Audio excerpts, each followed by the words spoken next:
নামবার আগে কাশি বড় টিফিন বক্সটা যত্ন করে খাবার সাজিয়ে নিল। প্রতিটা পদে ছিল কাশির যত্ন মাখা ভালোবাসা। কাশি মানুষকে রান্না করে খাওয়াতে খুব ভালোবাসে। সে প্রচন্ড তৃপ্তি পায় এতে যদি কেউ তার রান্নায় পেট ভরে। তাও আজ তো এই খাবারগুলো তার প্রিয় মানুষটির জন্য, তাই ভালো লাগার পরিমাণ সীমাহীন। যদিও সে মানুষটির থেকে প্রশংসা পাওয়ার আশা করে না কায়সি, তবু নিজের তৃপ্তিতে রান্না করে খাওয়াবে। কায়সির জীবন আপন বলতে তিন কুলে কেউ নেই। তার জন্মের পর কেউ তাকে অনাথ আশ্রমে রেখে এসেছিল। খোঁজ নিতে এতটুকু জানতে পেরেছে কায়সি, খুব ছোটবেলায় এক বিধবা নারী তাকে অনাথ আশ্রম থেকে দত্তক নিয়েছিলেন। সেই নারীকে কায়সি মা বলে জানতেন, মেনেছে পৃথিবীর সবটুকু আশ্রয় হিসেবে। যদিও খুব একটা আরামদায়ক জীবন ছিল না ঠিকই, তবে সে পালিত মায়ের স্নেহে কোনো অভাব বোধ করেনি। সে দরিদ্র হলেও কায়সি ভালো ছিল। কায়সি সবসময় ভাবতো মাথার উপর একটা ছাদ আছে, পেটে দুমুঠো ভাত আছে, এর চেয়ে বেশি আর কি চাই জীবনে। কিন্তু বিপর্যয় নেমে আসে তার পালিত মায়ের মৃত্যুর পর। তখন কাশির বয়স মাত্র 16। কি করবে না করবে ভেবে পায় না। তখন থেকে একদম একা হয়ে যায় কাশি। হঠাৎ করেই পৃথিবীতে তার জন্য অন্ধকারময় হয়ে যায়। তবে মৃত্যুর আগে কাশির মা ছোট বাড়িটুকু কাশির নামে লিখে দিয়েছিলেন বলে অন্তত মাথার উপরে ছাদটা অটুট ছিল। সামান্য জমানো টাকা ছিল তার মায়ের। সে টাকাতে প্রতিবেশী সহায়তায় কাশি শুরু করে একটি ছোট্ট অনলাইন ব্যবসা। জামা কাপড় আর মেয়েদের জন্য হাতে বানানো বিভিন্ন অলংকার। ধীরে ধীরে নিজের পায়ে দাঁড়াতে শিখে সে। এভাবে নিজেকে স্বাবলম্বী করে তোলে, পড়াশোনা চালিয়ে যায় এর পাশাপাশি। মাসের খরচ চলে যায় ভালোভাবে। এদিকে যুবতী মেয়ে একা থাকে। সমাজের চোখে ব্যাপারটা সহজে ভালো ঠেকে না। কটু কথা, বাঁকা দৃষ্টি কম আসেনি। কিন্তু সমাজ কি তার পেটের ভেতর ভাতের যোগান দেবে, তাকে আশ্রয় দেবে টাকা ছাড়া? না। কিন্তু কাশি সৎ পথে রোজগার করা দেখে একসময় মানুষের মুখ বন্ধ হয়ে যায়। দেখতে দেখতে কেটে যায় 3টি বছর। কাশির বয়স এখন 19। এইভাবেই চলছিল তার জীবন। এর মধ্যে বছর 2 আগে এক ভিন্ন ধরনের মানুষের সঙ্গে পরিচয় হয় তার। ধীরে ধীরে তাকে চেনা জানা। লোকটার ঘাড় তেরা, বজ্রেদি প্রকৃতি, কথায় কথায় ঝগড়া করা স্বভাব, কিন্তু মনের বিশুদ্ধ পরিষ্কার। মানুষ হিসেবে খাঁটি। একই এলাকায় থাকা দরুন সাধারণ কথাবার্তা থেকে বন্ধুত্ব। 2 বছর তারা হয়ে ওঠে খুব ভালো বন্ধু। যদিও এই বন্ধুত্বটা আগলে রাখে মূলত লোকটাই। কাশি তো অনেক আগেই অনুভূতির বেড়া জালে নিজেকে জড়িয়েছে, নিজের অনুভূতির কথা জানিয়েও দিয়েছে, কিন্তু প্রতি উত্তরে লোকটা নিরুত্তর থেকেছে। আগে কষ্ট হতো, এখন আর কাশি এইসবে খুব কষ্ট হয় না, অভ্যাস হয়ে গেছে বোধহয়। চিন্তার ঘোর কাটিয়ে টিফিন বক্স বন্ধ করে বাড়ির দরজায় চিটকিনি লাগায় কাশি। পাড়ার দক্ষিণে বড় পুকুর পার, আজ দেখা করার কথা তাদের। সময় মতো পৌঁছে সে বড় গাছটার পাটায় বসে অপেক্ষা করতে থাকে কাকৃত মানুষটির জন্য। সময় গড়ায় ধীরে। 8 ঘন্টা পর অবশেষে দেখা মেলে তার, যার জন্য এই অপেক্ষার প্রহর গুনছিল কাশি। আসা মাত্র কাশির পাশে ধাপ করে বসে পড়ে কাবির। শরীরটা ছেড়ে দিয়ে দীর্ঘশ্বাস ফেলে। কাজ থেকে ফিরেছে, ক্লান্ত চোখে তার ছাপ স্পষ্ট। লম্ফট কাঠ চুলগুলো ভেজা ভেজা লাগছে। নিশ্চয়ই এ ছেলে পানি দিয়ে আবার চুল ভিজিয়ে ব্যাক সাইডে নিল, তাই কপালের ঘাম বিন্দু বিন্দু ফোঁটা জন্মায় দিয়েছে কাবিরের ক্লান্তি মাখা মাথা। আবার অল্প গোপ রেখেছে কাবির। খাড়া নাক, দৃঢ় চোয়াল, ধূসর চোখ, এইসবে কার সঙ্গে যেন চেহারায় মিল পেল, কিন্তু কার মনে পড়ল না কাশির। যাকে অনেকদিন পর দুজনের আজ দেখা হয়েছে, তাই কাশি খুঁটিয়ে খুঁটিয়ে কাবিরকে পরখ করছিল। কাবির দেরি করছে আসতে, তা মনে পড়তে কাশি মেয়েকে রাগ দেখিয়ে বলল, আজও তুমি লেট কাবির? কখনো তো সময় মতো আসো। কাবির হালকা হেসে জবাব দেয়, প্রেমিকা প্রেমিকা ভাব নিলেই চলবে না, খালি অপেক্ষা করা লাগবো না, না হলে কিসে প্রেমিকা?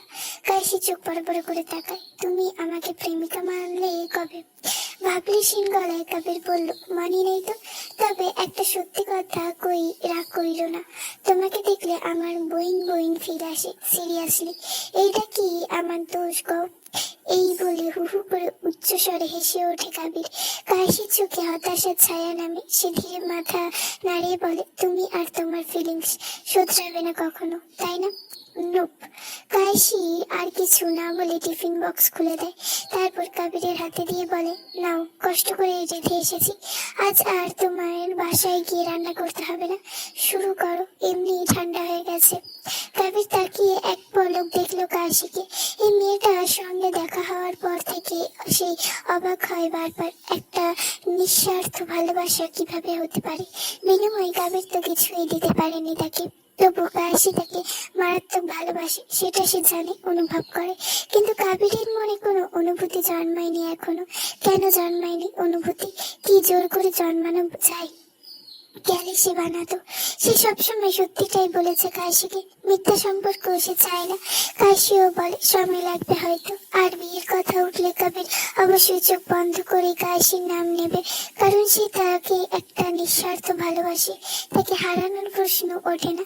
হয়তো সময় এলে সব ঠিক হয়ে যাবে, কবিরের অনুভূতি জন্মাবে। ভাবনার মাঝেই খাওয়া শুরু করলো কবির। খেতে খেতে কবির জিজ্ঞাসা করলো, তুমি খেয়েছো? কাশি তো কাবিরকে দেখেছিল। কাবিরের প্রশ্নে মাথা নাড়ায় কাশি, অর্থাৎ খায়নি সে। কাবির জানতো, তাই নিজের খাবার থেকে এক খাবলা তুলে তাকে খাওয়াতে গেলে কাশি মাথা সরিয়ে নিলে বলে, আরে এইভাবে খাবলা দিয়ে ভাত খাওয়াবে নাকি? কমাও ওখান থেকে, অর্ধেক খাও। কবির সত্যি এক খাবলা ভাত তুলে খেয়ে ধরেছিল খাওয়াতে। আসলে কবির নিজেও ওভাবে খায়। কবিরের খাওয়ার ভঙ্গি এমনই, ওর খাবার স্টাইল খুবই বাজে। তাই কাশির জন্য ভাত কমিয়ে অল্প করে হাতে নিল কবির। কাশি খেতে খেতে বলে, আচ্ছা আমি পার্মানেন্টলি কবে থেকে তোমার জন্য রাঁধবো, আর তুমি কবে থেকে আমাকে পার্মানেন্টলি খাওয়াবে? কবির হাসলো। ভাইজানের বিয়ের আগে তো আমি বিয়ে করতে পারুম না, ভাইজান বিয়ে করুক, তারপর তোমার কথা বলবো। বিরক্ত স্বরে কাশি বলে, তোমার দারমা ভাই নিজেও বিয়ে করছে না, আমারটাও হতে দিচ্ছে না, খুব রাগ হচ্ছে তার উপর। কবির অবাক হয়ে যায়, এই এক মিনিট, তুমি বিয়ের জন্য তো ফাল পাট্টাছ কেন? পড়াশোনার ইচ্ছা নাই নাকি? কাশি মুচকি হেসে নিজেও কবিরের মুখে এক খাবলা ভাত ঢুকিয়ে দিয়ে বলে, মেয়েরা কুড়িতেই বুড়ি, তোমার তো 19 চলছে, এখনই পারফেক্ট টাইম। আর পড়াশোনা তো লোক দেখানো, আমার উদ্দেশ্য তো তোমাকে বিয়ে করা। এই বলে কাশি এবার শব্দ করে হেসে ওঠে। কবির আবিষ্কার ভঙ্গিমায় মাথা নেড়ে বলে, আমার সাথে থাইকা যাওয়া হইতেছ দিন দিন, ভালো হও, ভালো হইতে পয়সা লাগে না। তুমি তো খুব ভালো, আসছে আমার জ্ঞান দিতে। এই বলে উঠে দাঁড়ায় কাশি, হাত ধুয়ে বলে, বাকিটা খেয়ে টিফিন বক্স ধুয়ে আমার বাসায় দিয়ে আসবে। এবার আমি উঠি, আজ অনেক পার্সেল রেডি করতে হবে, বাই। কবি নিজেও হাত নেড়ে বিদায় জানায়। এরপর খাওয়া শেষ করতে থাকে সে, কিন্তু মনোযোগ বর্তমানে খাওয়াতে নয়, ভবিষ্যতের অনড় চিন্তায় আটকে যায়। বাজার থেকে ফিরতে ফিরতে কাশি প্রায় বিকেল গড়িয়ে সন্ধ্যা হয়েছে। পার্সেলের জন্য প্রয়োজনীয় কয়েকটা জিনিস কিনতেই দেরি হয়ে গেল। সদর দরজার সামনে এসে পা রাখতে সে হঠাৎ থমকে দাঁড়ালো। বুকের ভেতর কেমন একটা ধক করে উঠলো। দরজার সম্মুখে উন্মুক্ত ছিল পুরোপুরি, কিন্তু এই কিভাবে সম্ভব? কাশি স্পষ্ট মনে আছে, আসার সময় সে নিচে হাতে সব দরজা বন্ধ করে গিয়েছিল। সে আরো এক ধাক্কা খেলো যখন দেখলো ভেতরে ঘরের দরজাটা উন্মুক্ত। অজানা আশঙ্কায় বুকটা কেমন করে উঠলো। মাথার ভেতর একটাই প্রশ্ন ঘুরপাক খেতে লাগলো, আবার চোর এলো না তো? আর দেরি না করে ধরফড়িয়ে প্রায় দৌড়ে নিজের ঘরের দিকে ছুটলো কাশি। দরজার ভেতরে পা রাখতে সে যেন এক মুহূর্তের জন্য থমকে গেল। একটি চেয়ারে রাজকীয় ভঙ্গিতে বসে আছে কায়রাপ, হাঁটুর ওপর এক পা তুলে অলস ভঙ্গি দিয়ে দোলাচ্ছে। চারপাশে 2-3টে অচেনা ছেলে দাঁড়িয়ে, তাদের সামান্য কথোপকথনে উপস্থিতিটা ভারী। কায়রাপ কাশিকে দেখা মাত্রই ঘরটা সামান্য কাজ করলো। ঠোঁটের কোণে এক পেশে হাসি ফুটে উঠলো, যেন ওরই অপেক্ষা করছিল এতক্ষণ। এই মানুষটাকে দেখলেই কাশির ভেতরটা জ্বলে ওঠে। সেদিনের ঘটনার পর থেকে তার প্রতি বিরক্তি রাগে পরিণত হয়েছে। আজ আবার দলবল নিয়ে তার ফাঁকা বাড়িতে ঢুকে পড়েছে। সাহস কত! রাগ হওয়াই স্বাভাবিক, তবু নিজেকে সামলে নিয়ে শক্ত গলায় বলল, এভাবে ফাঁকা বাড়িতে দলবল নিয়ে ঢোকার মানে কি? ভোট চাইতে এসেছেন নাকি? তাহলে পরিষ্কার করে বলে রাখি, জীবনেও আমি আপনাকে ভোট দেব না। কায়রাব উঠে দাঁড়ালো, মুখে সেই অদ্ভুত শান্ত হাসি। কায়েসির কথায় কোনো তাপ তাকে ছুতেই পারল না। হাসি মুখে বলল, না, তোমার কাছে ভোট চাইতে আসিনি। একটু থেমে বলল, ক্ষমা চাইতে এসেছি। কায়েসি ভ্রু কুঁচকে গেল। ক্ষমা? সেটা কিসের জন্য? কায়রাব ঠান্ডা গলায় বলল, ওই দিনের কথা মনে আছে? বিনা অনুমতিতে তোমার হাত ধরায় তুমি থাপ্পড় মেরেছিলে। বিশ্বাস করো, এই এক চড়েই আমার শিক্ষা হয়ে গেছে। আমি আমার ভুলের জন্য ভীষণ অনুতপ্ত, তাই ভাবলাম তোমার কাছে ক্ষমাটা চেয়ে নিই। কায়েসির মনটা কেমন যেন অস্বস্তিতে ভরে উঠল। কায়রাবের কথাগুলো স্বাভাবিক শোনালেও কোথাও যেন একটা অদৃশ্য ফাঁক রয়ে যাচ্ছে। কায়েসি কায়রাবের এমন কথায় যেন জানি অন্য মনে পাচ্ছে, স্বাভাবিক লাগছে না কিছু। তবু নিজেকে বোঝালো, চোখ নামিয়ে নরম গলায় বলল, আমার পক্ষ থেকে আমি ক্ষমা প্রার্থী। ওইভাবে জনসম্মুখে থাপ্পড় মারা উচিত হয়নি। সেদিন আমি একটু বেশি রুড হয়ে গিয়েছিলাম। কায়রাব সঙ্গে সঙ্গে মাথা নেড়ে বলল, আরে তুমি কেন ক্ষমা চাইছো?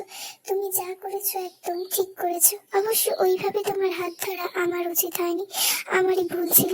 আরেকটা কথা, হয়তো তুমি জানো না, কিন্তু ইতিমধ্যে তোমাকে আমাকে জড়িয়ে বিপরীত দল নানান কাহিনী রটাচ্ছে। এসব ভবিষ্যতে তোমার আমার জীবনে খারাপ প্রভাব ফেলতে পারে। কায়েসি মুখের রং নিমিষে বদলে গেল। কায়েসি ভরাত্ম গলায় বলে, কি কাহিনী রটিয়েছে? মানে এই সামান্য ব্যাপার নিয়ে কি কাহিনী বানাচ্ছে? কায়রাব গভীর চোখে কায়েসির দিকে তাকিয়ে বলল, মাঝে মাঝে সামান্য ব্যাপারে অনেক বড় মূল্য চোকাতে হয় কায়েসি। কায়রাবের কথা শুনতে পেলেও তার নিয়ে আপাতত ভাবছে না সে। কায়েসির চোখে আতঙ্ক স্পষ্ট হয়ে উঠেছে, তবে সেটা নিজের ভাবনা। এই ভয়টা প্রতিটা মেয়েরই। একেবারে বদনামে ছোঁয়া লাগলে তা সহজে মুছে যায় না। কায়রাব তা লক্ষ্য করে কণ্ঠ নরম করে বলে, চিন্তা করো না, ভুল তোমার ছিল না, আমারই ছিল। তাই সেই ভুল শোধরানোর দায়িত্ব আমার। কাশি বিধ্বস্ত চোখে তাকিয়ে জিজ্ঞেস করলো, কিভাবে? কায়রাব ফিরোজের হাতে থাকা শপিং ব্যাগ দুটো দিয়ে কায়েসির হাতে তুলে দিল। তার ঠোঁটের কোণে হালকা এক চিলতে হাসি। এখানে শাড়ি গয়না আছে, এবার ভালো মেয়ের মতো তৈরি হয়ে নাও বিয়ের জন্য। কায়েসির ভেতরে জমে থাকা রাগ এবার বাঁধ ভাঙলো, আর নিজেকে সামলাতে পারল না সে। একজন মানুষ খারাপের শেষ সীমায় পৌঁছলে ঠিক কতটা নিষ্ঠুর হতে পারে আজ কাশি তা নিজের চোখে দেখলো। এই লোকটার মধ্যে মুহূর্তেই শপিং ব্যাগটা মুঠো করে নিয়ে ছুঁড়ে মাটিতে ফেললো। এক ঝটকায় কায়রাবের পাঞ্জাবির কলার মুঠোর চেপে খামচে ধরে চিৎকার করে উঠলো, এইটাই ছিল তোর আসল উদ্দেশ্য?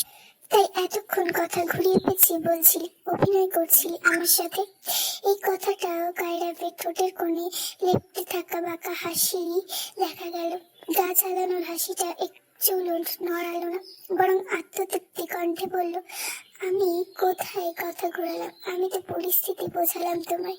আর বিয়ের প্রস্তাব, ওটা তো একদম সোজা সাপটাই ছিল। আসলে কি জানো, তোমার সেই থাপ্পড় খাওয়ার পর থেকে না আমি আই ফিল সামথিং। কাশি উন্মাদনায় হয়ে ক্ষুদ্র স্বরে বলে উঠল, তুই কি করে ভাবলি আমি তোকে বিয়ে করব, তাও তোর মতন জানোয়ারকে? এই বলে একরাশ ঘৃণা দিয়ে থুতু ছুঁড়ে মারল সে। তা দিয়ে লাগানো কায়রাবের চোয়াল বরাবর। কায়রাবের মুখ কুচকে উঠে তখন। কায়রাব কায়েসির হাত থেকে নিজের কলার ছাড়িয়ে অতি সন্তর্পণে, অর্ধক্ষেপে অন্য মেয়ে হলে কি করতো কায়রাব নিজেও জানে না। হাতের উল্টো পিঠে ছিল, গাল মুছতে মুছতে বলল, ট্রাস্ট মি কায়েসি, আমি তোমাকে বোঝাতে এসেছি, কিন্তু এখন তো তুমি আমার জেদটাকে 10 গুণ বাড়িয়ে দিলে। পর মুহূর্তে কায়েসির কাঁধে তুলে নিয়ে কায়রাব কায়েসির শত চিৎকার, গিল খুশি কান্না কিছু কাজে এলো না। পাষাণের মন গলানো না, একটু শত আটকানোর চেষ্টা করে ব্যর্থ হলো সে। কায়রাব সোজা গাড়িতে তুলে নিয়ে গেল কাজী অফিসে। এমনি কায়রাব এতটাই তাড়াহুড়ো ছিল যে ধৈর্যহীনতায় দরজা খোলার বদলে লাঠি দিয়ে ঢুকছে দরজা দিয়ে। কায়েসি যেখানে গিয়েছে তাণ্ডব চালাবে তা কায়রাব জানতো, তাই আগে ভাগে বন্দি করে রেখেছিল তার বান্ধবীকে। ফোন করে সেই ভিডিও দেখিয়ে ঠান্ডা গলায় বলল, বিয়ে তোমার আমাকেই করতে হবে, আজ না হলে কাল, কিন্তু আজ না হলে মাঝখান থেকে শুধু প্রাণটা যাবে তোমার বান্ধবী।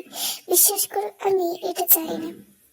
এবার কাশি সত্যি ভেঙে পড়ল, নিঃশেষ হলো সে। বড্ড বিধ্বস্ত লাগছিল তাকে।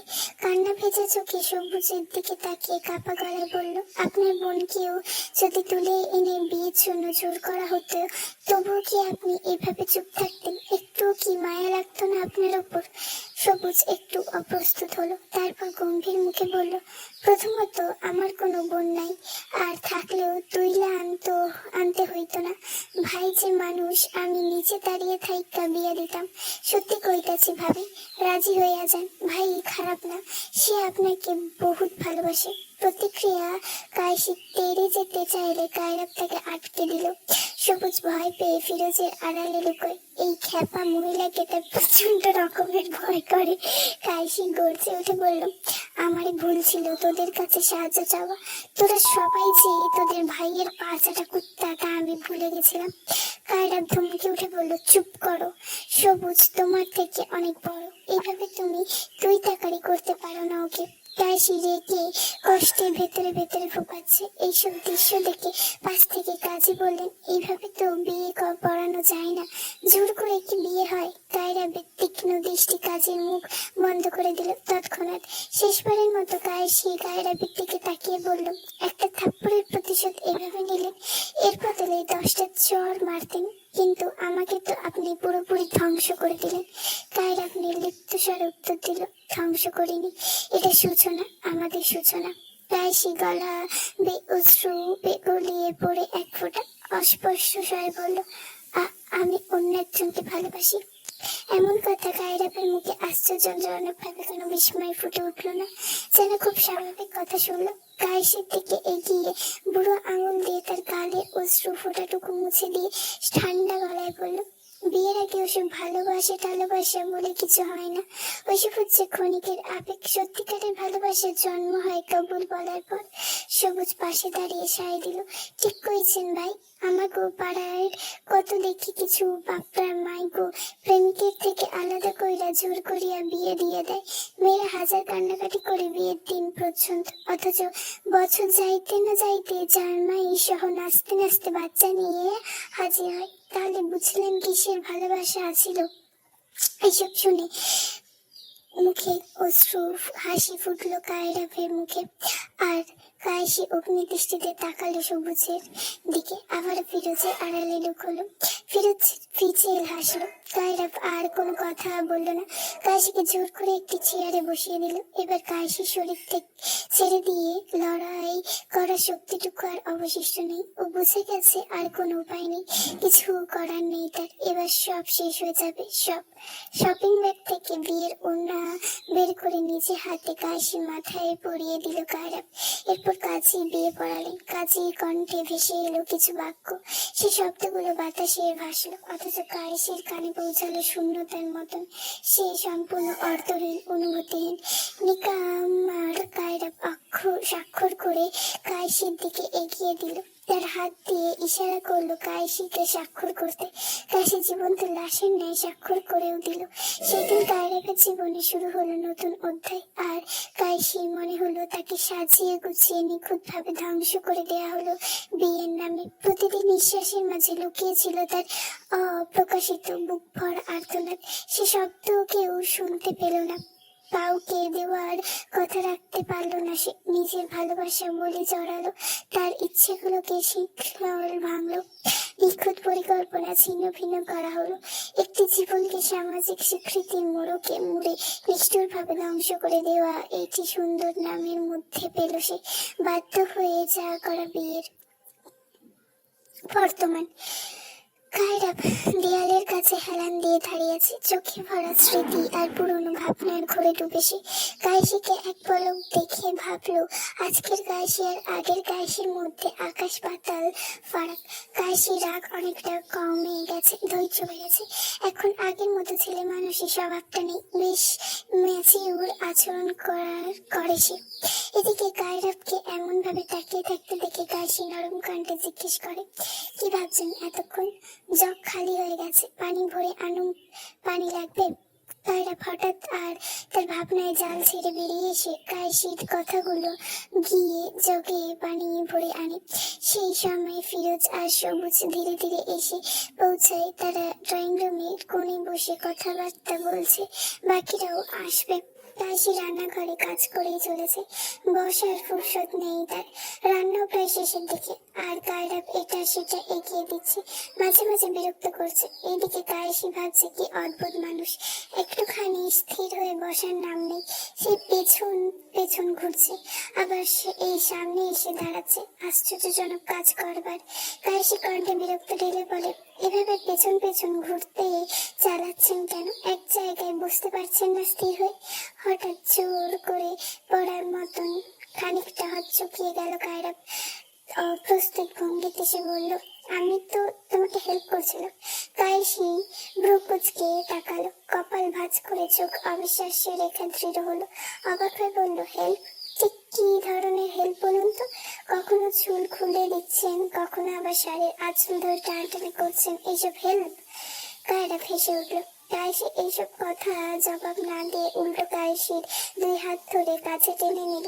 তারপর আশেপাশে সতর্কতার সহিত তাকে কায়েসির গাল আলতো করে টেনে দিয়ে শব্দ করে চুমু খেয়ে এক নিঃশ্বাসে বলল, এত রেগে যাচ্ছ কেন? রাগ করলে তো আরো কিউট লাগে। আচ্ছা ওইসব ছাড়ো, একটা ইম্পর্টেন্ট কথা শোনো। বিষয়টা হচ্ছে, তুমি বলছো কায়েসি, you are just slowly meekly in the ওয়ার্থম অফ মাই লাভ।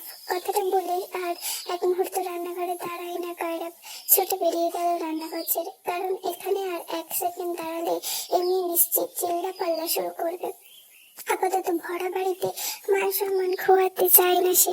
এদিকে এসব কাণ্ডে কায়েসি মুহূর্তের জন্য নির্বাক, বিস্ময় চোখ বড় বড় হয়ে আছে এখনো, ছেড়ে বেরোতে পারেনি। তবে আজ কায়রাবের এমন কাছে যাওনি কেন, কি কারণে জানে না সে, কিন্তু এতটুকু বুঝতে পারছে কিছু একটা পরিবর্তন হচ্ছে আস্তে আস্তে। আনমনে নিজের ডান হাত উঠিয়ে গালে ছোঁয়ায় কায়েসি। ঠোঁটের কোণে আটকে থাকা শব্দ অস্ফুটে বেরিয়ে এলো কোনোভাবে। আসলেই দুপুর করে পড়তে খানবাড়িতে ধীরে ধীরে জমে উঠলো কায়রাবের ছেলে পুলের দলের ভিড়। 8-10 জনের মতো হবে। হাসি, কথাবার্তা, কোলাহলে বাড়িটা হঠাৎ করেই প্রাণ ফিরে পেয়েছে। ডাইনিং রুমে কায়রাব কায়রানকে কোলে নিয়ে বসে আছে, পাশে সবুজ আর ফিরোজ। গল্পের ফাঁকে ফাঁকে কায়রাবের আধো আধো বলিতে পরিবেশটা আরো নরম হয়ে উঠেছে। আজ কায়রানকে বাগিয়ে পেয়ে ফিরোজ আর সবুজ প্রায় চটকে দিচ্ছে। এই গোলুমোলু বাচ্চাটাকে কি আদর না করে থাকা? কায়ানকে ইতিমধ্যে লাল করে ফেলেছে সবাই। ড্রয়িং রুমের দরজায় এসে কায়েসি সবার দিকে তাকিয়ে মৃদু স্বরে জানালো সবাইকে টেবিলে আসতে। এক এক করে সবাই এসে পড়ল। টেবিলের মাঝখানে কায়েসি যত্ন করে সাজিয়ে দিল রান্না করা সমস্ত পদগুলো। বসমতি পোলাও এ সুগন্ধে মম করছে চারিদিক। সব মিলিয়ে আজকের দুপুরটা উৎসাহের মতো লাগছে।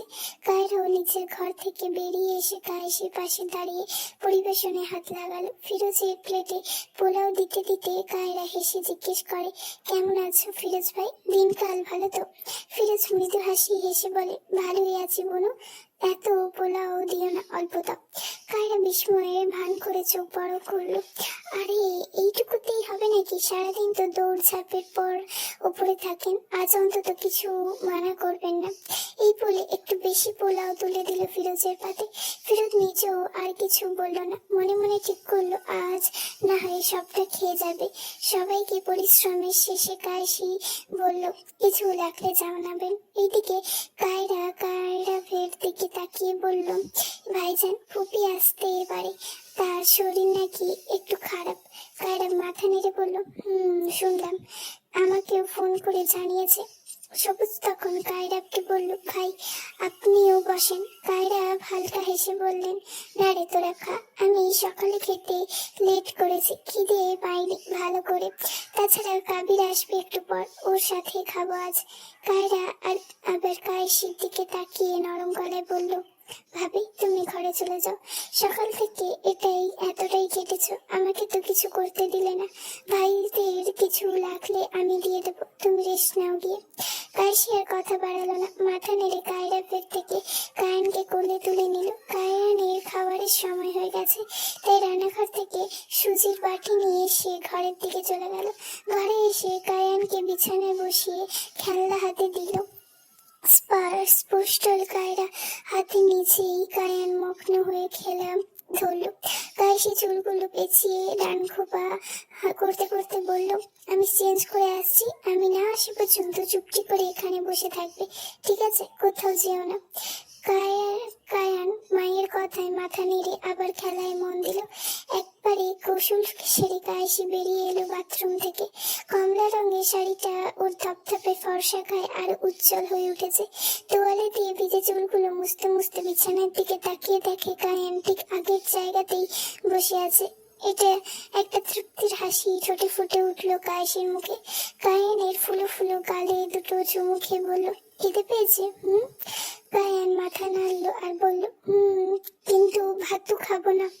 ভাতের সাথে তোমার কিসের এত শত্রুতা বুঝি না। ভাত না খেলে সারা জীবন ওইটুকু হাসির বাচ্চার মতনই থাকবে, বড় আর হবে না। কায়ান ফিক করে ফোকলা দাঁতে হেসে ফেললো। এই হাসির বাচ্চা? প্যাক প্যাক, আমি চিনি। হাসির বাচ্চা চেনো? কে চেনালো? চাচু দেখিয়েছে, আমাকে পুকুরে নিয়ে গেছিল।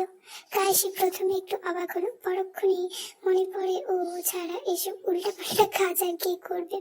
তারপর কায়সি সুজির বাটি নিয়ে বিছানায় বসে ধীরে ধীরে চামচে করে কায়ানকে সুজি খাওয়াতে লাগলো। খাওয়া শেষ হলে তাকে কোলে নিয়ে বারান্দায় একটু হাঁটাহাঁটি করলো। অল্প সময়ে কায়ানের চোখ দুটো ভারী হয়ে এলো। ঘুম পাড়িয়ে তাকে বিছানায় শুয়ে দিল কায়সি। কায়সি নিজেও পাশে শুয়ে পড়লো। কায়ানের মাথায় আলতো করে হাত বোলাতে বোলাতে হঠাৎ চোখ আটকে গেল ওর থুতনিতে। থুতনির মাঝখানে কাটা, একদম হুবহু কায়রাফের মতো চোখ, ছোট দুটো পেছনের কায়রাফের মতন। তাহলে কি ছেলেটা কায়রাফের মতোই হয়েছে? কায়সি আগে কেন খেয়াল করেনি? আসলে খেয়াল করবে কিভাবে? মনটা তো সারাদিন উদাসীনতায় ঢাকা থাকতো, কোনো কিছুই ওপর আগ্রহ দেখাতো না। এখনো মাঝে মাঝে কিছু জিনিস লক্ষ্য করে কায়সি অবাক হয় যে কেন এতদিন খেয়াল হয়নি তার। কায়ানের নিষ্পাপ মুখের দিকে তাকিয়ে বুকের ভেতর আচমকায় হু হু করে উঠল মায়ার। কি অমূল্য তার এই নারী ছেঁড়া ধন, অথচ জন্মের পর প্রথম কটা মাস কতই না নির্মম ভাবে অবহেলা করেছে সে। শুধু কায়রাফের প্রতি ক্ষোভের কারণে ছুঁয়ে দেখেনি নিজের সন্তানকে। তখন সে ছিল এক পাষাণ নারী, এক পাষাণ মা। মানসিক আঘাতে চর্চা ছিল বলে কোনোদিনই কোনো কিছু সহ্য হতো না। সেই বিষাক্ত দিনগুলো কায়সি কোনোদিন ভুলতে পারবে না। আর না সেই দিন কাজের জন্য নিজেকে কোনোদিন পুরোপুরি ক্ষমা করতে পারবে। ভাবনার স্রোতের মাঝে কায়সির চোখের পাতা ভারী হয়ে এলো। ক্লান্ত দু চোখ বুঝে এলো ধীরে ধীরে। কায়ানের নিঃশ্বাসের তালে তালে কায়সিও ঘুমের অতলে হারিয়ে গেল অপরাধ বোধ, মায়া আর নিঃশব্দ ভালোবাসার আবেগে। ঘরে পা দিয়েই কায়রাফ থমকে গেল। ঘরে এসেছিল কায়সিকে খেতে রাখতে।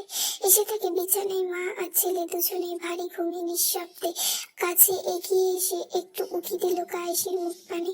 ঘুমের ঢলে পড়া ক্লান্ত মুখটা দেখে মুহূর্তের জন্য মন চাইল না তাকে জাগাতে, কিন্তু না জাগালেও তো চলবে না। মেয়েটা দুপুরে কিছুই খায়নি, সকালেও সামান্য খেয়ে রান্না কাজে লেগে পড়েছিল। ঘড়িতে তাকিয়ে দেখলো 4টা বাজতে আর বেশি দেরি নেই। খুব আস্তে নরম সুরে ডাকলো কায়রাফ কায়সিকে, ওঠো, বিকেল হয়ে এলো, খাবে কখন? একবার দুইবার ডাকার পর ঘুমের গভীরতা আলগা হলো তার। চোখ পিটপিট করে ঘাড় ঘুরিয়ে তাকাতেই চোখে পড়লো কায়রাফকে। পাশে শুয়ে থাকা কায়ানকে সাবধানে নিজের থেকে আলাদা করে ধীরে উঠে বসলো সে। ঘুম জড়ানো কণ্ঠে জিজ্ঞেস করলো, ডাকছেন কেন, কি হয়েছে? কায়রাফ শান্ত স্বরে বলল, খাবে না? আমি আর কায়রা তোমার জন্য বসে আছি। কায়সির কপালে হালকা ভাঁজ পড়ে। আপনারা খেতে নিতেন, শুধু শুধু অপেক্ষা করলেন কেন? কায়রাফের দৃঢ় স্বরে বলে উঠল, কথা বাড়িও না, ওঠো এখন। খুব তাড়া না থাকলে তোমাকে ছাড়া আমি কবে খেয়েছি? কায়েসি আর কিছু বলল না, শাড়ি ঠিক করে নীরবে উঠে দাঁড়ালো। কায়রাফের পিছু পিছু সিঁড়ি বেয়ে নিচে নামতে নামতে মনে হলো এই অপেক্ষাটুকু অজান্তে তাদের সম্পর্কের অনবদ্য অবয়ব। নিচে নেমে কায়েসি কায়রাফের দিকে তাকিয়ে বলল, তোমরা বসে পড়ো, আমি রান্নাঘরে গিয়ে জগটা ভরে নিয়ে আসছি, পানি শেষ। কথাগুলো বলে সে ধীর পায়ে বাড়ল রান্নাঘরের দিকে। হঠাৎই নীরব পরিবেশে ভারী হয়ে ওঠে ভারিক্কি পুরুষালী কণ্ঠের ডাকে, ভাবি, ও ভাবি, ভাবি যান। খানবাড়ির দাঁড় গোড়ায় পা রেখে চেঁচামেচি শুরু করেছে কাবির, যেন আগুন লেগেছে কোথাও, এমন ভাবে চেঁচাচ্ছে সেই হাঁকটাকে শারীরিক কানে পর্দা প্রায় ফেটে যাওয়ার জোগাড়। বিরক্তির চূড়ান্তে পৌঁছে সে কানে হাত চেপে রান্নাঘরের বাইরে বেরিয়ে এলো। ধমকে ওঠে কায়েসি, জিজ্ঞেস করে, কি হয়েছেটা কি? এভাবে সারের মতো চেঁচিয়ে মাথা খাচ্ছ কেন? কাবির ঠোঁটের কোণে বাঁকা হাসি খেলিয়ে মেকি সুরে বলল, আমারে সার কইলেন কেন ভাবি? আমি কি কোনোদিন শিং দিয়া গুতায় দিয়েছি আপনারে? আমার মতো মাসুমরে আপনি সার ক্ষমতা কিভাবে দিলেন? হাই!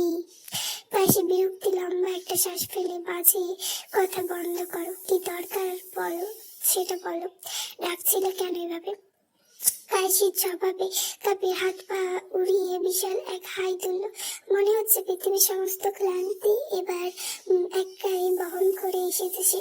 তারপর হেলে দুলে আরাম করে সোফায় বসে নরম গলায় আদেশ ছুড়ে দিল, কড়া করে 1 কাপ চা বানায় আনেন তো ভাবি যান, চিনি 2 কাপ, সরি 2 চামচ।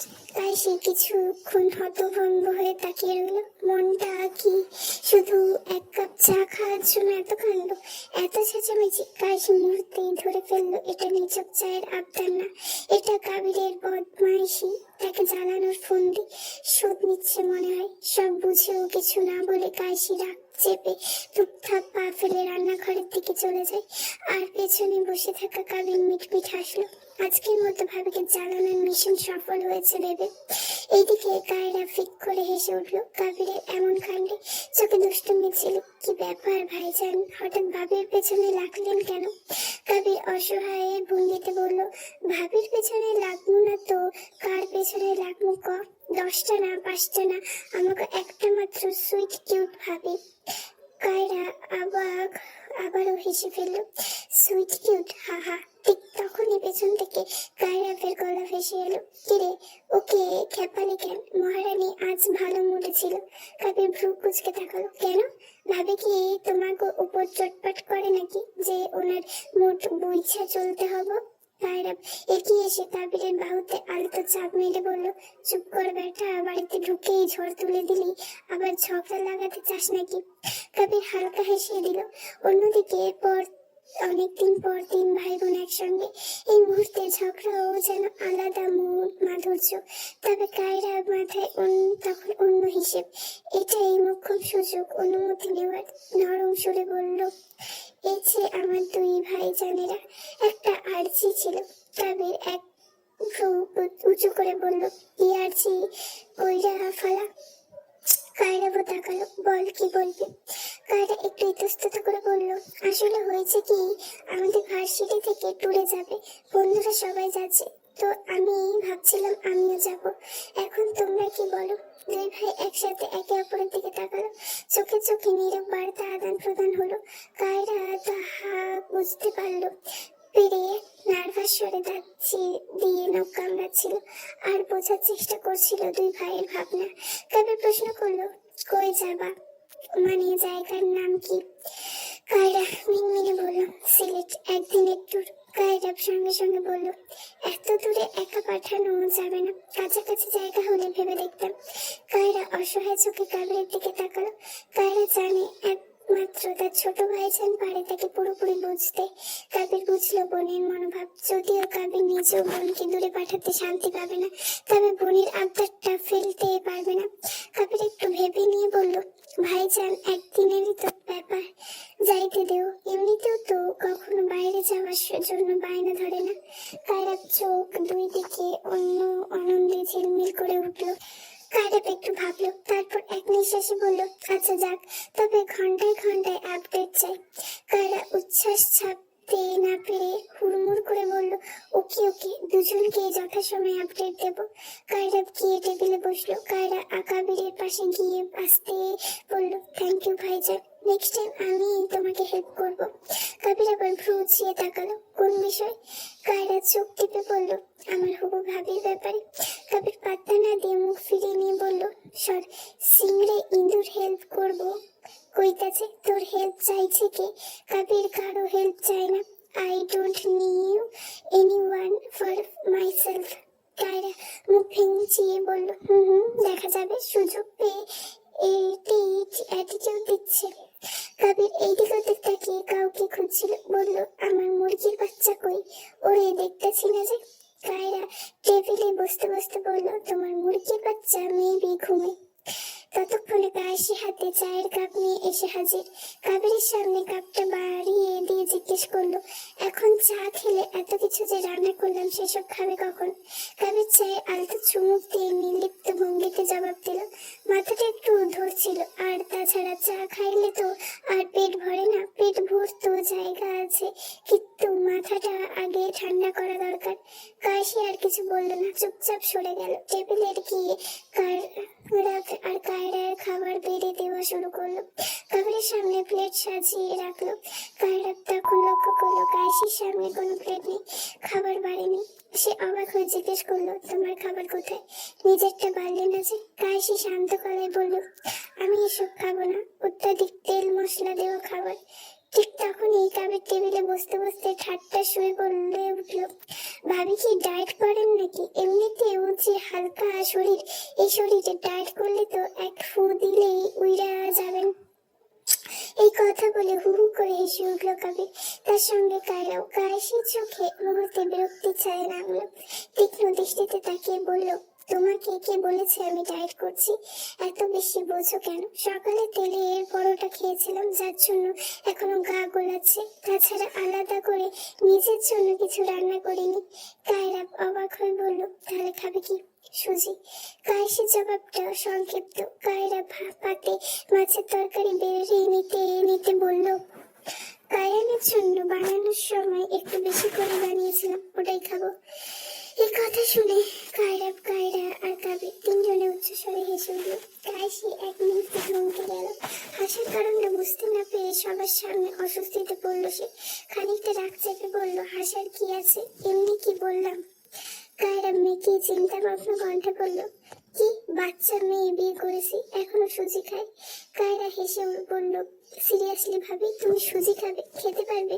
কায়েসির কণ্ঠে এবার দৃঢ়তা। তোমরা সুজি নিয়ে এত অহেতুক ঠাট্টা করছো কেন? আমি বুঝলাম না, জীবনে খেয়ে দেখোনি নাকি? এটা যথেষ্ট সুস্বাদু। এমনিতেও ছোটবেলা থেকে সুজি আমার খুব প্রিয়। যখন ভাত খেতে ইচ্ছে করতো না, এটাই বানিয়ে খেতাম আমি। কাবির এবার চুপ হলো। ওর মনে পড়লো সত্যি কায়েসি আগে আলসেমি করে রাতে ভাত খেত না, সুজি খেয়ে থাকতো। কায়রা আর কিছু বললো না, সে এখনো একটু হতভম্ব হয়ে আছে। কায়েসি নিজের জন্য একটা বাটিতে সুজি ঢেলে নিল।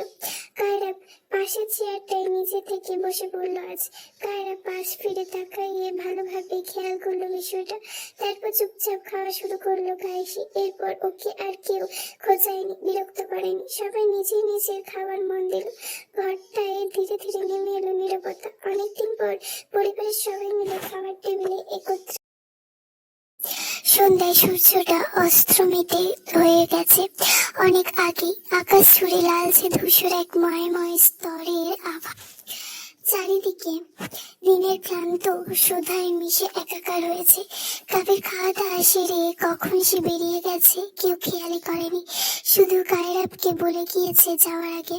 আর কায়রা নিজের রুমে হেডফোনে কানে গুজে ভাত ঘুম দিয়েছে। কানের সুরে নিজের আলাদা জগতে ডুবে আছে সে। দুপুরে খাওয়ার পর বিকেলের দিকে কায়েসি আর কায়রা নিজেদের ঘরে এসেছে। ঘরটায় মৃদু হলদেটে আলো জ্বলছে। কায়ান ঘুমিয়েছে বলে সাদা লাইটটা নেভানো। কায়েসি বিছানায় হেলান দিয়ে গুটিসুটি হয়ে বসে আছে, তবে তার অবিচল দৃষ্টি এক জায়গায় নিবদ্ধ, কায়রাবের দিকে। কায়রা ব্যস্ত ভঙ্গিমায় আয়নার সামনে দাঁড়িয়ে রেডি হচ্ছে কোথাও যাওয়ার প্রস্তুতি স্বরূপ। অস্বাভাবিক সিদ্ধভাবে চুল আঁচড়ানো, পারফিউম স্প্রে করা, শার্টের হাতা গুটিয়ে নেওয়া, প্রতিটা কাজ কায়েসির নজর এড়িয়ে যাচ্ছে না। সবকিছু তীক্ষ্ণ দৃষ্টিতে পরক্ষণেই করে নিচ্ছে সে। মনে হচ্ছে এত সেজে গুজে কোথায় যাওয়া হচ্ছে মশাইয়ের। প্রশ্নটা মনে জমে থাকলেও মুখে ফুটে বলতে পারছে না সে, কারণ কায়েসি অন্য বাস্ক হাঁটাকারিতা জিদ করে ঠোঁটে অদৃশ্য তালা লাগিয়ে রেখেছে, মুখে কুপিয়ে কুলুপ এঁটে। অতি সহজে প্রশ্ন করতেও কত ভাবনা চিন্তা করতে হচ্ছে। আয়নায় কায়েসি স্ত্রীর দৃষ্টি তাকিয়ে থাকা তীক্ষ্ণতা টের পেয়ে কায়রা ঘাড় ঘুরিয়ে তাকা, ঠোঁটে বরাবরের ন্যায় দুষ্টু হাসি। চুল ব্যাকপ্রাশ করতে করতে জিজ্ঞেস করলো, কি ব্যাপার, এভাবে তাকিয়ে কি দেখছো? আজ কি একটু বেশি হ্যান্ডসাম লাগছে আমাকে? কায়েসি ঠোঁটে উল্টো দিকে বললেই ফেললো, নিজেকে কি ভাবেন? যাই হোক, আপনি না সকালে বললেন আজ সারাদিন ফ্রি, তাহলে এভাবে সেজে গুজে কোথায় যাওয়া হচ্ছে? কায়রা পুরো শরীর ঘুরিয়ে বিস্ময়ে ভান করে বলল, ও টিপিক্যাল ওয়াইফের মতন লাগছে আজ। জিজ্ঞাসাবাদ শুরু হয়ে গেছে দেখছি। এইবার কায়েসি বসা থেকে উঠে দাঁড়ালো।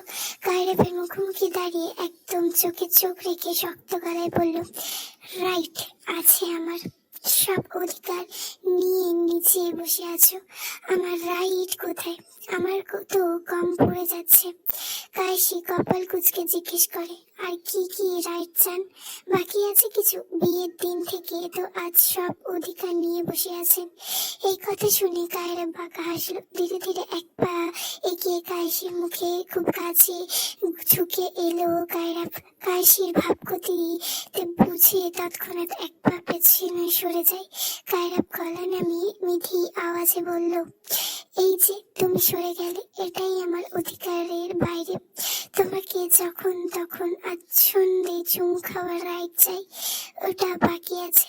কায়েসি ভরকালো খানিক, তবু বলল, সেই দিন যে রান্নাঘরে বেলামুন ভাবে দেখাচ্ছিলেন, ওটা কি ছিল? ভুলে গেছেন নাকি? কায়রা হতাশ হয়ে হলো বউয়ের কথায়, তাকালো হতাশায় চোখে। তার রোমান্টিকতাকে কিনা শেষমেশ বেলাল্লাপানা বললো তার বউ। এই বউটাকে এই জন্মে রোমান্টিকতা শেখাতে পারবে না সে। এক মিনিট এসব আজগুবি স্বপ্ন ভাবে কি করে কায়রা? যেখানে তার বউ তার স্বামীকে শত্রুপক্ষ দেখে সেখানে রোমান্টিকতা আশা করা বৃথা। কায়েসিকে বলল, ওটাকে বেলাল্লাপনা নয়, রোমান্টিকতা বলে। কবে বুঝবে তুমি? অসভ্য অশুভ। অবশ্য তোমার বোঝা উচিত ছিল, সেদিন তুমি রোমান্টিক হবে সেদিন হাতি আকাশে উড়বে। আপনার থেকে রোমান্টিকতার লেকচার শুনতে চাইছি না আপাতত, এবার যান যেখানে যাচ্ছিলেন। আমার কি? এই বলে কায়েসি বিরক্ত হয়ে কায়রাফের বুকে ধাক্কা দিয়ে সরে যেতে চাইল, কারণ কায়রাফ অনেকটা কাছে দাঁড়িয়েছিল। কিন্তু কায়েসি যাওয়ার সময় কায়রাফ তার হাত ধরে এক টানে নিজের বুকে এনে ফেলল। টাল সামলাতে উঠে না পেরে রমণী নিজের অজান্তে আশ্রয় নিল সে পুরুষ দীপ্ত সুঠামকে।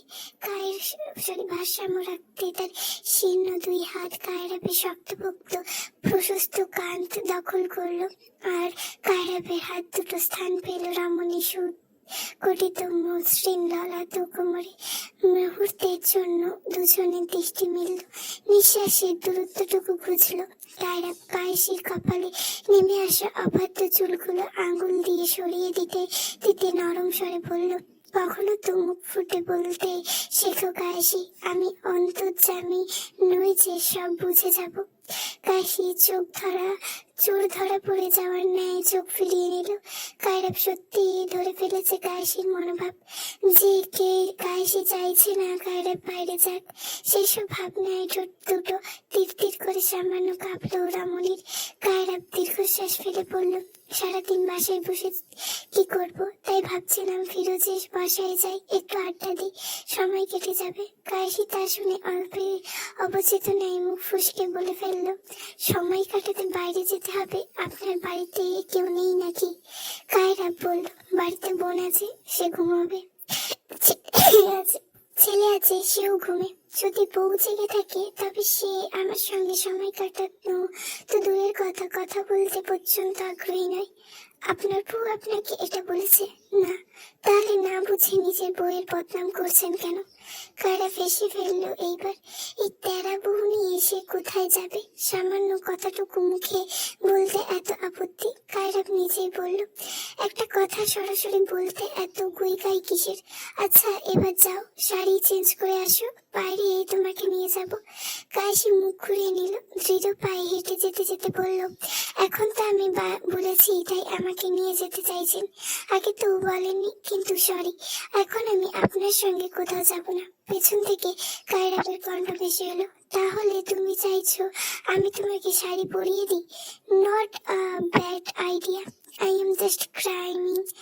কায়সি আতঙ্কে উঠে সঙ্গে সঙ্গে চিৎকার করে উঠল, না যাচ্ছি যাচ্ছি, সবসময় জোর করে।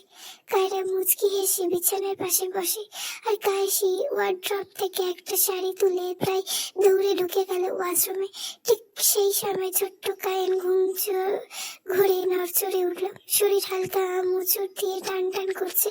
ঘুম ভেঙে গেল, চোখ দুটো পিট পিট করে খুলে সামনে বাবাকে দেখে বলল, বাবা। বাবা। ঘুম কেমন হলো? ভালো। কায়রা আদর করে বলল, একদম ঠিক সময় উঠেছ আব্বা, এবার তোমাকে রেডি করিয়ে দিই আমি। এই বলে কায়ানকে কোলে তুলে নিল সে। কায়রা ছেলের জন্য নিজের সঙ্গে মিলিয়ে সাদা শার্ট আর কালো প্যান্ট বেছে নিল। কায়ানকে সেই পোশাকগুলো পরিয়ে দিয়ে কায়ান একবার দেখে মনে মনে ভাবলো, এখন পুরো বাপ বেটা লাগছে।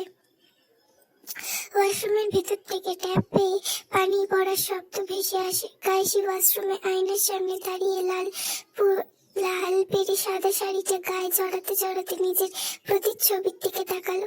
বাইরে ঘুরতে যাওয়ার কথা শুনে মনটা হালকা হয়ে গেছে, সেটা সে নিজেও জানে। অনেকদিন পর বাইরে যাচ্ছে। এমনিতে বাসায় সারাদিন একাই থাকতে হয়, একা একা থাকতে আর ভালো লাগে না। এইসব ভাবনার মাঝে শাড়ির কুচি ঠিক করে ওয়াশরুমের দরজা ঠেলে বেরিয়ে আসে কায়সি। ঘরের ভেতর কায়রা কায়ানকে কোলে বসিয়ে শাড়ির বোতাম ঠিক করে পড়াচ্ছিল। ছোট হাত দুটো বাবার আঙুল আঁকড়ে ধরছে বারবার। কায়সিকে শাড়ি পরতে দেখে কৌতূহলে জিজ্ঞেস করে, বাবা আমরা কি বাইরে যাব? হ্যাঁ যাবো তো, তাই তো তোমাকে রেডি করছি। কায়রা পুরো কথা বলার আগে চোখ পড়ে কায়সির ওপর, যাকে দেখে কিছু সময়ের জন্য চোখ দুটো থমকে গেল। বিধয় লাল সাদা রঙের শাড়ি, চুলগুলো আলতো করে পিঠে ছড়ানো। কায়রাবের সবচেয়ে ভালো লাগে কায়সির দুই ভাঁজে আঁচল দেওয়ার ধরনটা। এইভাবে রুচিশীল মার্জিত ভঙ্গিতে শাড়ি পরে কায়সি শরীরের একটা অংশ যা ভাঁজেও বোঝা যাবে না, সেটাতে বড্ড এলিগেন্ট লাগে ওকে। সাধারণত কায়দা অথচ দৃষ্টি নন্দ এছাড়া কোনো বাড়তি সাজসজ্জা নেই, তবুও অপূর্ব লাস্যময় লাগছে। কায়রা তাকিয়ে থাকলো অপলক। কয়েক সেকেন্ড অতিবাহিত হলো এইভাবে, চোখ সরাতে পারলো না সে। এখনই সেই বিবাহিত রূপের মায়াজাল আটকে পড়ে রয়েছে কায়রা। কি সুন্দর তার নারী, যার বর্ণনা কখনো করতে পারে না কায়রা, শুধু এতটুকুই বলতে পারে, ভয়ঙ্কর রকমের সুন্দর তার বউ। কায়রা তাদের মাঝে নীরবতা ভাঙলো। সে নিজের মাকে নতুন শাড়ি পরতে দেখে বরাবরের ন্যায় প্রশংসা করে বলল, মা সুন্দর। কায়সি আলতো হেসে ছেলের কাছে এগিয়ে গিয়ে কপালে চুমু খেয়ে বলল, তুমি আরো সুন্দর। কায়রা হালকা গলা খাকিয়ে দিয়ে ছেলেকে বলল, সব তুমি বলে দেবে নাকি? আমি কি বলবো এবার? কায়ান বুঝলো না তার বাবার হেলাই কথা। সে নিজের শার্টের চকচকে বোতাম দেখে ব্যস্ত। এদিকে কায়সি তা শুনতে পেয়ে চোখ তুলে তাকালো কায়রাবের দিকে, আনমনে বলল, আপনি তো এমনিতেই বেশি বলেন। এই বলে কায়রা আয়নার সামনে দাঁড়িয়ে একে একে শাড়ি লাল ছুরি হাতে পরে নিল। কায়রা উঠে দাঁড়ালো, কায়ানকে বিছানায় বসিয়ে রেখে ধীরে ধীরে কায়সির সামনে এসে দেয়ালে হেলান দিয়ে দাঁড়ালো। বুকের কাছে হাত ভাঁজ করে কায়রা ফের মনে হলো, এই তো তাদের মাঝে সব স্বাভাবিক। এক মুহূর্তগুলো স্থায়ী কম হয়, এই স্থায়িত্বটুকু সারা জীবন ধরে রাখতে পারলেই তারা সুখী মানুষের খাতায় নাম লেখাতে পারবে। ভাবনা অন্য কিছু হলেও কায়রা গভীর দৃষ্টিতে তাকিয়ে তার বহু আকাঙ্ক্ষিত অপ্রাপ্তিক নারীকে কায়রাবের গলায় স্পর্শ এবার অনেকটা নরম। তোমার এইভাবে হঠাৎ সুন্দর পরিবর্তন হয়ে ওঠাটা কিন্তু বিপজ্জনক। কিসের জন্য?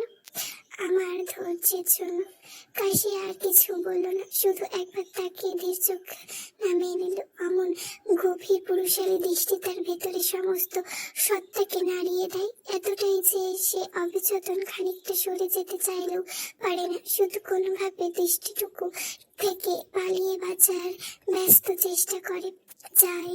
অথচ এই নায়রবতার মাঝে কত কথা বলা হয়ে গেল দুজনের। কাশি দুই হাত তুলে মাঝখান দিয়ে সিঁথি কেটে চুলের মুখ বেঁধে নিল খোপার মতো করে। দৃশ্যটা চোখে এড়ালো না কায়রাবের। চুল খোলা রাখবে না? কাশি হালকা ভ্রু কুঁচকে বলল, কেন? বেঁধে নিলে কি সমস্যা? এভাবে ভালো লাগছে না? চুল বাঁধার কারণে কাশির ঘাড় গলা উন্মুক্ত। কায়রাবের দৃষ্টি তখন আটকে আছে কাশির সতেজ মৃদু ঘাড়ের সেই লাল তিলে। ওটাই আর চরম দুর্বলতা। ঘনিষ্ঠ মুহূর্তে সে তিলটা আলাদাভাবে যত্ন করে ছুঁয়ে দেয়। এখন এই দর্পণা অনুভূতি সে বোঝাবে কিভাবে? নিজের অস্থিরতা সে লুকাবে কিভাবে? এই তিলকে ঘিরে তার সমস্ত সম্ভ্রম ভেঙে পড়ে কাশি তা জানে না। উপলব্ধি হলো শ্বাস ক্রমশ ভারী হয়ে উঠেছে। এই মেয়েটা তার অত সংযমে ফাটিয়ে ধরিয়ে পড়ছে দেখিয়ে। কায়রা একটু শান্ত গলায় বলল, ভালো লাগার কথা না কাশি, এভাবে বাইরে যাওয়া যাবে না, চুল খোলাই রাখো। কাশি অবাক হয়ে তাকালো। মাঝে মাঝে লোকটার মতি গতি বুঝতে পারে না সে। হঠাৎ কি হলো? বলল, আশ্চর্য, এমন করছেন কেন? চুল বাঁধা নিয়ে এত আপত্তি কিসের? কায়রা প্রায় অস্থির গভীরে কাশিকে পেছন থেকে জড়িয়ে ধরে ঠিক ঘাড়ের ওই লাল তিলের বরাবর তপ্ত শ্বাস ফেলে ব্যাকুল হয়ে বলল, প্লিজ চুল খোলায় রেখো কাশি, এভাবে বাঁধা রাখলে আমার অস্থির লাগে। কাশি সামান্য তুতলিয়ে বলার চেষ্টা করলো, কায়ান আছে। কায়রা মৃদু আওয়াজে বলল, কায়রা নিয়ে গেছে ওকে যখন আমরা কথা বলছিলাম। তুমি খেয়াল করোনি? কায়ান নেই এখানে। কাশি নড়তে পারছে না আর। পাথরের ন্যায় স্থবির হয়ে দাঁড়িয়ে আছে কায়রাবের বাহু বন্ধনের মাঝে। ছাড়ানোর প্রচেষ্টা চালায় না আগের মতো। এদিকে ইহ জগতে হুঁশ হারিয়ে এবার কায়রাব অসহায় পুরুষ। কায়রাব কাশির ভাষ্য মতে আবার এক বেলাপনায় ন্যায় অঘটন ঘটালো। বেপরোয়া হয়ে একটা চুমু খেয়ে ফেললো সেই লাল তিলে এলাকায়। কাশি চমকে উঠল। ছলছল আকার ধারণ করলো পরক্ষণেই। তপ্ত অনুভূতির জোয়ারে কিছুটা জমে গেল সে। ক্রমে অস্থিরতা বাড়ছে কায়রাবের। সামলাতে কষ্ট হচ্ছে নিজেকে। কাশির কথা ভেবে কায়রাব যদিও নিজেকে সামলাতে অগ্রসর হচ্ছিল, কিন্তু এইবার তাকে বাধা দিল স্বয়ং প্রকৃতি। হঠাৎ জোরে শব্দ করে বজ্রপাত ধরে ঘটে ধরণীর বুকে। পরক্ষণে মুষলধারে বৃষ্টি শুরু হয়ে যায়। ঘরে থাকা বিদ্যুতের আলো মুহূর্তে নেমে যায়। ঘরে এবার বড় জানলার ফাঁক দিয়ে আসা সামান্য আলো আবহের সঙ্গে মিশিয়ে রইল। বজ্রপাতে সে মুহূর্তের পর কাশি দূরে গিয়ে আষ্টে পৃষ্ঠে জড়িয়ে ধরে কায়রাবকে। কাশির এই জড়িয়ে ধরা মোটেও আতঙ্কের জন্য নয়। ও ভয় পায় না বাজ পড়ার শব্দে। ও আজ অনুভূতির আবেগে সাড়া দিয়ে কায়রাবকে আপন করে নিয়েছে। মুহূর্তে অনুভূতির দর্পণ কমে কায়রাবের অনুতম শান্ত হলো এমন বিকলিত স্পর্শে। কায়রাব নিজেও জানে কাশিকে আজ আনমনে হাসলো কায়রাব। ওইভাবে জড়িয়ে রেখে জিজ্ঞেস করলে, বজ্রপাতের আওয়াজে ভয় পাওয়ার মতো মেয়ে নও তুমি কাশি? আর না এইসব অনুভূতি নতুন যে তুমি আমায় আবেশে জড়িয়ে ধরবে? এবার বলো জড়িয়ে ধরার কারণ। কাশি আচমকা ফুপিয়ে উঠলো। এতক্ষণ সে নীরবে কাঁদছিল, এবার আর ধরে রাখতে পারলো না। ভাঙা গলায় বলল, আমি জানি না, সত্যি জানি না, কিছু জানি না আমি। খারাপ চোখ বুঝে দীর্ঘশ্বাস ফেল। চোখ খুলে শক্ত হাতে কাশির মাথা বুকের থেকে তুলল। তার হাত কাশির গালে স্থির হয়ে রইল। স্পর্শে কোনো দৃঢ়তা নেই, শুধু জমে আছে না জানা প্রশ্নের ভর। আমার অনেক প্রশ্ন আছে কাশি, আজ সবগুলোর উত্তর চাই। শত্রু গুলির লাগার পর তুমি ছুটে এলে কেন? এটা কেমন ঘৃণা, শত্রুর জন্য প্রতিদিন রান্না করা, শত্রু জ্বর হলে রাত জেগে লুটিয়ে তার সেবা করা, সকলের দাস অস্বীকার করা, শত্রুর সন্তানকে ভালোবেসে বড় করা, এসব কেমন ঘৃণা? সত্যি বলতে আমি তোমার ঘৃণা বিয়ের পর কখনো অনুভব করিনি। যা ছিল ওটাকে রাগ বলে, ঘৃণা নয়। ঘৃণা ঘৃণা বললে চিৎকার করে ঘৃণার প্রমাণ দেওয়া যায় না। কাশি, ফারিহা, ঘৃণার ডেফিনেশন আদৌ জানো তো তুমি? চলো আজ তোমায় থেকে ঘৃণার ডেফিনেশন জানাবো। বলো কাশি, বলো। Just skip up, damn it. শেষ কথাগুলো কায়রাফের কণ্ঠ ছড়ে উঠতে কাশি কেঁপে উঠল, অস্ফুট স্বরে বলল, আমি আপনাকে কখনো বুঝতে পারিনি, আসলে নিজেকে কখনো বুঝতে পারিনি। এই কয়েক বছর সংসার করে আপনার কথা মতো ভালোবাসতে পেরেছি কিনা তা জানি না, কিন্তু এইটুকু উপলব্ধি হয়েছে যে আমার ভরসার জায়গায় একমাত্র আপনি আছেন, যাকে আমি বিশ্বাস করি। আপনার সঙ্গে আমি সংসার করতে চাই, বাকিটা জীবন কাটাতে চাই সব ভুলে।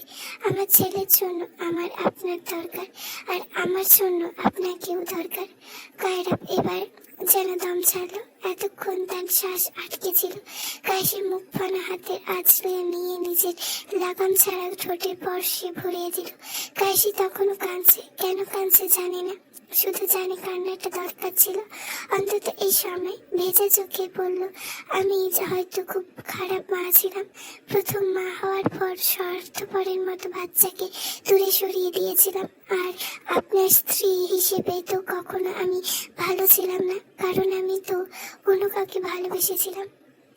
কায়রাফের ঠোঁটে চুমু দিয়ে কথা থামিয়ে দিল। চুপ করো, আগে কি হয়েছে না হয়েছে এসব শুনতে চাই না। তুমি ভালো মা, ভালো স্ত্রী, এসব ফালতু কথা মাথায় আনবে না। তোমার পৃথিবীতে আমি আর গায়ান ছাড়া আর কেউ ছিল না, আর কেউ নেইও। ব্যাস এতটুকু মাথায় রাখবে শুধু। কাশি হু হু করে কাঁদলো, কথা বলতে গিয়ে কণ্ঠে ভেঙে এলো, তবু বলার চেষ্টা করলো, আমি আপনাকে একটা কথা বলতে চাই। যদি কখনো আপনি আমাকে ভুল বোঝেন, আমি সহ্য করতে পারবো না, তখন আমি একেবারে ভেঙে যাব।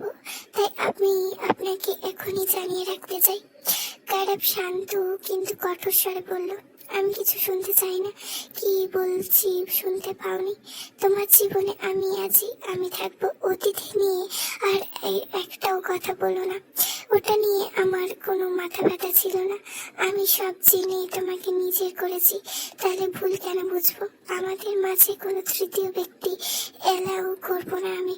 মূলত কায়রাফ কাশির অতীতকে হিংসা করে, তাই শুনতেও চায় না। ওর রাগ হয়, তবে নিজেকে সামলে নেয়, বুঝতে দেয় না কাউকে। কাশি কাপা গলায় শেষ প্রশ্নটা করলো, একটা কথা বলুন, কখনো কোনো সত্য জেনে আপনি আমাকে বিয়ে করার সিদ্ধান্তে আফসোস করবেন না তো?